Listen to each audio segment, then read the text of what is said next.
Peter was an ordinary guy. He liked to watch football, drink beer, and hang out with his friends. From time to time, when he was alone, he would get a little introspective and start to think about where his life was going. It was then that he thought about relationships.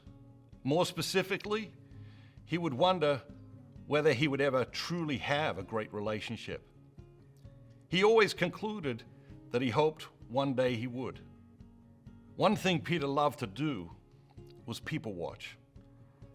And if you like people watching, there is perhaps no better place than an airport. A few years ago, Peter was standing at the airport in San Francisco, waiting for a friend, when he had one of those life-changing experiences you sometimes hear people talk about, the kind that sneaks up on you when you least expect it. Straining to locate his friend among the passengers coming out the exit into baggage claim, Peter noticed a man walking toward him carrying 2 small bags. The man stopped right next to him to greet his family. First, the man motioned to his younger son, who was perhaps 5 or 6 years old. Putting down his bags, he took the boy in his arms and gave him a long hug. And as they drew apart long enough to look at each other, Peter overheard the father say, "It's good to see you, son. I've missed you so much." The boy smiled shyly, averted his eyes a little, but replied, "Me too, Dad." Standing up, the man gazed deep into his elder son's eyes. This boy was perhaps 9 or 10 years old. And taking the boy in his arms, he said, "You're such a fine young man, Nathan. I love you so much." While all this was happening, a baby girl was eyeing her father and squirming excitedly in her mother's arms, never once taking her eyes off her returning father. The man turned to the child now and said, "Hi, baby girl," as he gently took her from her mother's arms and kissed her all over. After several long moments, he handed his daughter to his eldest son and proceeded to kiss and hug his wife warmly. As they drew back, he held on, looked her in the eye for several seconds and said, "I love you so much." All of a sudden, Peter became awkwardly aware of how engrossed he had become in this wonderful display of love.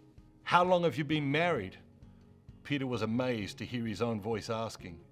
"Been together 14 years, married for 12, the stranger replied. "How long have you been away?" Peter asked. The stranger turned to him now, smiled and said, 2 whole days. Peter was stunned.